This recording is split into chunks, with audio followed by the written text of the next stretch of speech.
آج جو کچھ بھی اڈیالہ میں ہوا نورین آپا کے ساتھ، جس طرح سے وہ خوش نالے میں گری، وہ بہت افسوسناک تھا، اور ان کے ساتھ میں موجود تھی.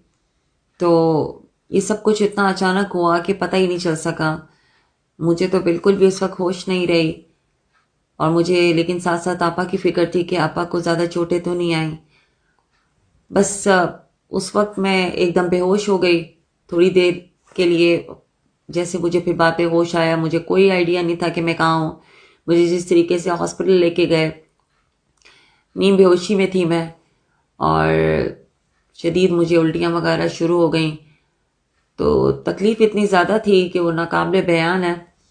لیکن بہرحال جیسے میں ہاسپٹل پہنچی، ان لوگوں نے مجھے درد میں میرے کمی کرنے کے لیے انہوں نے مجھے شاید بے ہوشی کا انجیکشن لگایا یا کیا کیا کہ میں تقریباً 2-3 گھنٹے مجھے ہوش نہیں تھا، میں سوئی رہی. اس سے میری تھوڑا سا درد میں افاقہ ہوا. اچھی بات یہ ہے کہ الحمدللہ رپورٹس میری جیسے ECG ہے، میرا ایکس رے، وہ کلیئر آیا. لیکن یہ ہے کہ ابھی بھی جیسے آپ دیکھ سکتے ہیں کہ میرے یہ کالر وغیرہ لگا ہوا ہے، تو اس وقت گردن میں اور اس کے ارد گرد مجھے شدید پین ہے. تو سب سے پہلے میں آپ سب کی مشکور ہوں جس طریقے سے آپ نے میرا حال پوچھا اور میرے لیے اپنا وہ کنسرن شو کیا. اور اس کے بعد ان لوگوں سے معذرت بھی کرتی ہوں جن کا فون میں اٹینڈ نہیں کر سکی، تو معذرت ہے. میں بالکل ہوش میں نہیں تھی اس وقت. اور ساتھ ساتھ میں التجا کرتی ہوں آپ سے کہ آپ پلیز میرے لیے ضرور دعا کریں، کیونکہ ابھی بھی میں ایک طرح سے انڈر آبزرویشن ہوں. ڈاکٹرس نے کہا ہے کہ پراپر آپ کلیئر نہیں ہیں.